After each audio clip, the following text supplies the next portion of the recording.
تو یہ مطلب آپ کہہ رہے ہیں کہ 3 جنریشنز کے بعد جو ہے وہ باقاعدہ گھرانہ چلنا شروع ہو جاتا ہے. تو مطلب جو الٹیمیٹلی جن کو ہم عطائی بولتے ہیں وہ الٹیمیٹلی اگر چلتے رہیں نسل 2-3 نسلوں کے بعد وہ پھر جو ہے وہ باقاعدہ ٹاری میں گنے جاتے ہیں یا نہیں؟ نہیں، مجھے نہیں یہ پتا ڈھاڑی کیا ہے. اصل میں یہ جو عطائی سے مراد ہے ایسا شخص جس کے خاندان میں گانا نہ ہو، ٹھیک ہے، اور وہ کسی سے جا کے سیکھے. بالکل ٹھیک ہے. کیونکہ یہ کام مثلاً دیکھیں نا، عاشق کا بیٹا عاشق تو نہیں ہو سکتا، شاعر کا بیٹا شاعر بھی نہیں ہو سکتا، بالکل ٹھیک. پینٹر کا بیٹا پینٹر بھی نہیں ہو سکتا.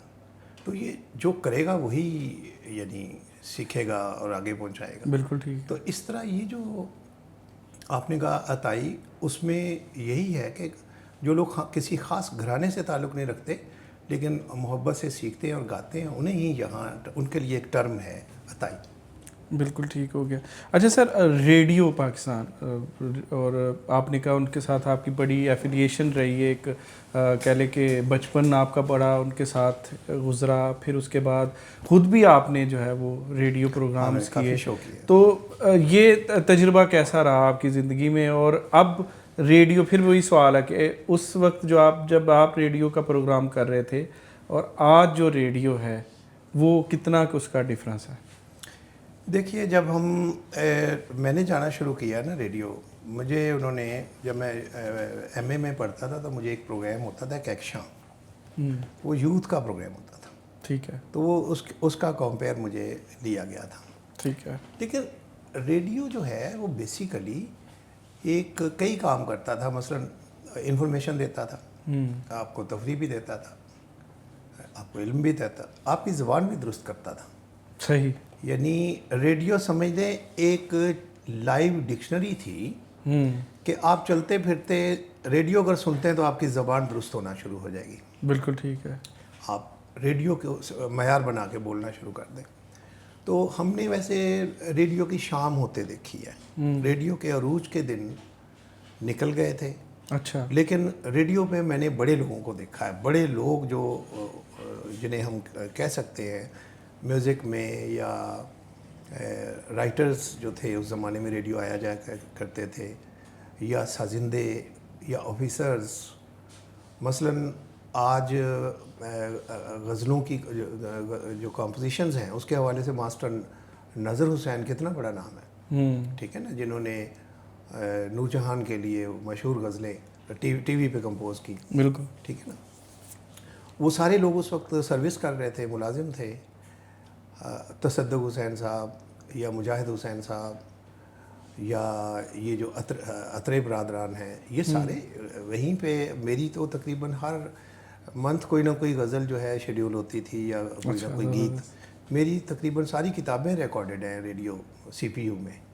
اچھا، پھر وہ ہمارے دوست بڑے تھے وہاں، یعنی شاعر جو نوکری کرتے تھے، اور میری وہاں سب سے اچھی دوست جو تھی نسرین انجم بھٹی، وہ سی پی یو میں ہوتی تھی. تو ہم اچھا لکھنے پڑھنے کا کافی کام ہم سے لیا جاتا تھا.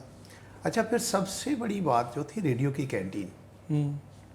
ریڈیو کی کینٹین جو تھی نا، وہ مجمع انوار تو وہ ہوتی تھی جہاں پہ ہر طرح کے لوگ، یعنی ہم تو بیٹھتے تھے جا کے شاعروں کے ساتھ بیٹھ گئے ایک ٹیبل پہ، فرض کریں چائے وائے پی رہے ہیں، تو پتہ چلا کہ اس سائڈ پہ جو کچھ عالم بیٹھے ہوئے ہیں جو آئے ہوئے ہیں مذہبی گفتگو کرنے، وہ لگے ہوئے ہیں. اس ٹیبل پہ پتہ چلا کہ سنگر بیٹھے ہوئے ہیں، سلامت علی خان یا امانت علی خان بیٹھے ہیں، کہیں پہ پرویز مہدی صاحب بیٹھے ہیں، کہیں غلام علی بیٹھے ہیں. تو اس طرح وہ کینٹین جو تھی نا، وہ تو بذات خود ایک تہذیبی ادارہ تھی. اور وہاں پہ علمی گفتگویں، شاعر لگے ہوئے ہیں اپنے، یار یہ مصرع دیکھیے کیسا ہے، تو وہ لگے ہوئے ہیں کہ اس راگ کے مطلب اس میں وادی سموادی کیا ہے اس کا، اور وہ گفتگو چل رہی ہے، علماء اپنی کر رہے ہیں. یعنی وہ ایک طرح سے پروگرام ریکارڈ کرنے سے پہلے کی تیاری یا ریکارڈ کروانے کے بعد کی سرشاری کہ کروا دیا. تو بہت ہی اچھا تجربہ تھا. اور آپ ایسا کڑا معیار تھا، نہ آپ غلط لفظ بول سکتے ہیں، نہ آپ غیر معیاری گفتگو کر سکتے ہیں ریڈیو پہ. مثلاً میں دیکھیں جب یہ ایف ایم آیا تو میں ایف ایم بھی کرتا رہا ہوں, تو وہ ایک میں نے گفتگو سنی جس میں جوتے پہ ہی ساری گفتگو کر رہے تھے, تمہارے سر میں جوتا اور تمہارے منہ پہ جوتا, یہ دو لڑکی لڑکا بیٹھے اس طرح کی گفتگو. تو ہماری چونکہ تربیت اور طرح کی تھی تو میں حیران رہ گیا کہ لفظ جوتا جو ہے اس طرح سے ریڈیو پہ اس پہ گفتگو ہو سکتی ہے. یعنی اچھا پھر یہ کہ اسکرپٹڈ ہوتی تھی ساری باتیں. بہت ماہر آدمی جو تھے نا, عالم لوگ, ان کو اجازت تھی کہ وہ زبانی گفتگو کر لیں. اچھا. باقی جو نئے لوگ ہیں وہ بالکل لکھ کے وہاں پیش کرنا ہے جو بھی کرنا ہے, تاکہ کوئی غیر ضروری نہ بات. آج کل تو سارا فی البدیہی چیزیں چل رہی ہوتی ہیں. فی البدیہی ہے, اسی لیے معیار گر گیا نا اس کا. اور تو سر ایک آواز کے ذریعے آپ کا لوگوں سے رشتہ قائم ہوتا ہے نا, ریڈیو کے ذریعے. تو اس وقت تو ایک آواز تھی, لوگوں کو صرف ایک آواز پتہ چلتی تھی کہ یہ جواز جعفری کی آواز ہے. تو اس کے بعد جب انسان, کئی ایسے انسان ہوتے ہیں کہ جو آپ کی آواز سے متاثر ہو کر آپ کو جو ہے وہ اسٹوڈیو میں, باہر کینٹین پہ یا کسی طریقے سے اپروچ کرتے ہیں کہ یار میں اس بندے کو دیکھوں, یہ دیکھنے میں کیسا لگتا ہے. میں آپ کو تو ایسی کوئی ہے مثالیں؟ میں آپ کو اپنی مثال دیتا ہوں. سب سے پہلے تو بطور ریڈیو لسنر میں آپ کو مزے کی بات بتاؤں کہ مجھے یاسمین طاہر ہوتی تھیں ایک, ٹھیک ہے, کیا آواز تھی. انہوں نے اگر بیچ میں کھانسنا, رکنا, ہنسنا تو ایسے لگتا تھا, کیونکہ سارا تو امیجنیشن ہوتا تھا نا. بالکل ٹھیک ہے. اچھا, تو جب میں ریڈیو پہ پہلی بار آیا تو میری خواہش تھی کہ میں یاسمین طاہر کو دیکھوں. اچھا, واہ. اچھا, وہ مجھے اب بلایا جا رہا اسٹوڈیو میں, تو میں اس ایریے میں گیا جہاں پہ پروڈیوسرز کے کمرے تھے اور باہر لکھا ہوا تھا فلاں فلاں فلاں فلاں. اچھا, ایک پہ لکھا ہوا تھا یاسمین طاہر, اور اندر 2 عورتیں بیٹھی ہوئی تھیں. ایک یعنی گوری چٹی تھی اور اس کے چہرے پہ کچھ یہ تھے چیچک جیسے ہوتے ہیں, ٹھیک ہے, اور دوسری جو تھی وہ ساملی تھی, وہ اور طرح کی تھی. تو میں نا قریب سے ایک بندہ گزرا, میں نے کہا آپ ریڈیو کے ہیں؟ کہتا ہے ہاں. میں نے کہا یہ جو دو عورتیں بیٹھی ہیں ان میں سے یاسمین کون ہے؟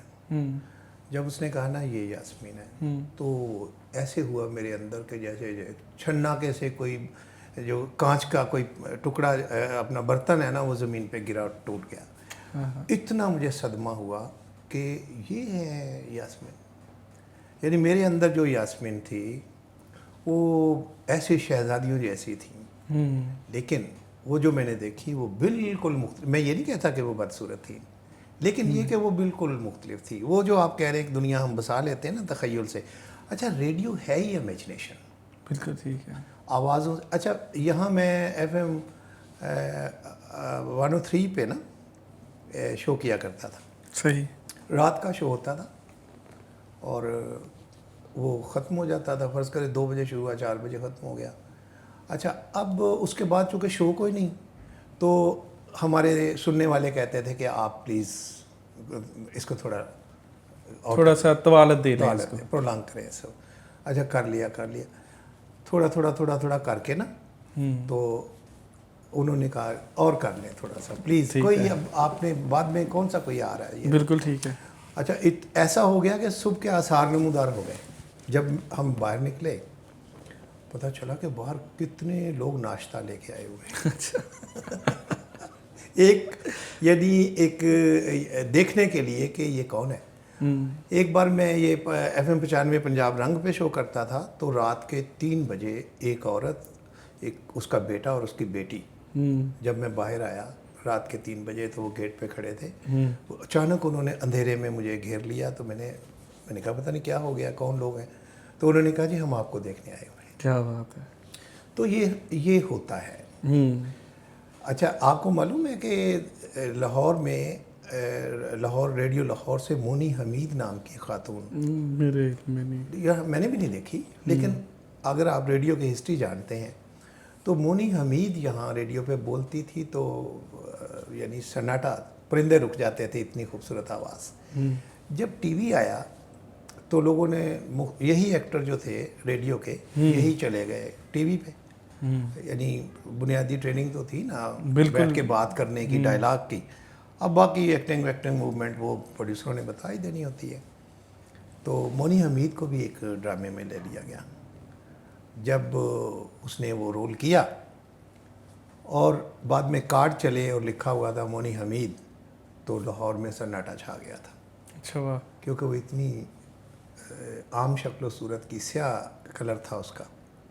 لوگوں کو جذباتی طور پہ لوگ ہرٹ ہوئے کہ اچھا یہ مونی حمید تھی جس نے ہمیں اپنے یعنی آواز کے جادو سے باندھ رکھا تھا. تو وہ ملک چھوڑ کے چلی گئی تھی اس کے بعد. اچھا سر, اردو ادب جو یورپ اور امریکہ, اس کے اوپر آپ کی پی ایچ ڈی ہے. مجھے بتائیے کہ جو یہ موضوع ہے اس کا آپ یورپ یا دوسرے ممالک میں کیا فیوچر دیکھتے ہیں, اور پاکستان میں اس موضوع کے اوپر اور بھی کوئی لوگ جو ہے آپ کو, کیونکہ آپ پہلے پی ایچ ڈی ہیں جو میرے علم کے مطابق ہیں, تو اس کے بعد کتنے لوگ ہیں جو اس کو فالو کر رہے ہیں, یا اس کا کیا مستقبل ہے؟ آپ مستقبل سے مراد یہ کہ ہماری زبان کا, اردو کا جی کیا مستقبل ہے؟ جی. ہاں. اچھا, یہ تقریباً 97 میں نے یہ اس ٹاپک پہ پی ایچ ڈی کا آغاز کیا تھا. ٹھیک ہے. میرے استاد مکرم اللہ انہیں غریق رحمت کرے, ڈاکٹر سہیل احمد خان, ان کی نگرانی میں نے یہ کام کیا تھا. اور اس زمانے میں میں دیکھ رہا تھا کہ بہت سے اردو کے ادیب ہندوستان, پاکستان اور بنگلہ دیش سے, یعنی پرانے قدیم ہندوستان کے جو لوگ تھے یا بر صغیر کے لوگ جو تھے, یہ چلے گئے تھے بیرون ملک. ٹھیک ہے. اور بڑے بڑے لوگ چلے گئے تھے. مثلاً جب میں یہ کام شروع کیا تو عبداللہ حسین یہاں نہیں تھے, احمد مشتاق یہاں نہیں تھے, رضیہ فصیح احمد یہاں نہیں تھی. ٹھیک ہے. اچھا, اسی طرح آپ شان الحق حقی, ستیہ بالانند, اس طرح کے بڑے بڑے جو سٹار ادیب تھے وہ ہندوستان سے اور پاکستان سے بیرون ملک منتقل ہو گئے تھے. ٹھیک ہے. تو مجھے لگا کہ بہت یعنی اہم لوگ چونکہ ملک سے باہر چلے گئے اور مستقل آباد ہو گئے ہیں, تو مجھے اس کام کو, ان کے کام کو کور کرنا چاہیے. بالکل. فاصلے بھی آپ کو معلوم ہے اتنے ہیں کہ ان لوگوں تک پہنچنا یا ان کے ادب کا ہم تک پہنچنا وہ مشکل ہے.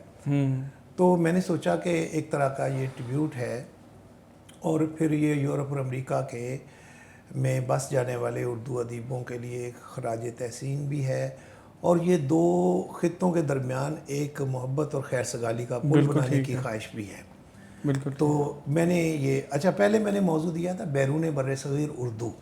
ٹھیک ہے. یہ انڈو پاک کے باہر اردو کی کیا صورتحال ہے. تو میرے جو نگران تھے انہوں نے موضوع دیکھا اور ہنس پڑے, کہنے لگے کہ تو سارے کام مرن والے کیوں کرنا ہے. تو میں نے کہا کیا ہوا؟ کہتے یہ اتنی بڑی دنیا کس طرح کور کرو گے, اس کے لیے تمہیں اندازہ ہے کہ سرمایہ کتنا چاہیے اگر تم جاؤ گے ان کے ادیبوں کے پیچھے. تو اچھا, اس زمانے میں 36 روپے میں ایک کاغذ, A4 کاغذ ہوتا ہے نا, اس پہ آپ خط لکھیں تو آپ یورپ میں یا امریکہ میں بھیجیں تو 36 روپے, اگر 2 کر دیں تو پھر زیادہ وزن بڑھتا جاتا تھا. میں نے ایسے ہزاروں خط لکھے. اچھا. لیکن حیرت ہے کہ ایک خط کا جواب آیا. اچھا. یہ بعد میں لوگ کہتے رہے کہ میرا ذکر نہیں ہے, اس کا ذکر نہیں ہے. تو ایک بندے نے, اور وہ سگریٹ کی ڈبیا ہوتی ہے نا اندر کاغذ, اس پہ لکھا ہوا تھا جواب. اچھا. لکھا تھا ارے او بدماش جواز, تمہارا خط ملا, تم بہت اچھا کام کر رہے ہو, اور اس سلسلے میں میری کسی مدد کی ضرورت ہو تو تکلف نہ برتنا. نیچے لکھا ہوتا ساکی فاروقی. وہ سگریٹ کے اندر ہوتی ہے ڈبیا کے اندر کاغذ, اس پہ لکھا ہوا تھا. وہ صرف ایک آدمی کا جواب آیا تھا. اور لیکن اچھا, اس زمانے میں ابھی انٹرنیٹ بھی اتنا عام نہیں ہوا تھا نا. 97 کو ذرا ذہن میں لائے نا, یہ تھوڑا بعد. جی جی بالکل, آلموسٹ اس ٹائم آمد تھی. بہرحال یہ پھر میرے نگران نے کہا اسے تھوڑا سا اس کی تحدید کرو, لیمیٹیشنز اس کی کرو, کہ سارا دنیا تو نہیں ہو سکتی. پھر میں نے کہا اچھا ٹھیک ہے, میں کروں گا یورپ اور امریکہ میں, اردو ادب یورپ اور امریکہ میں. مجھے کہنے لگے کہ یہ بھی ہلاک کر دینے والا کام ہے. میں نے کہا آپ کیا کہتے ہیں؟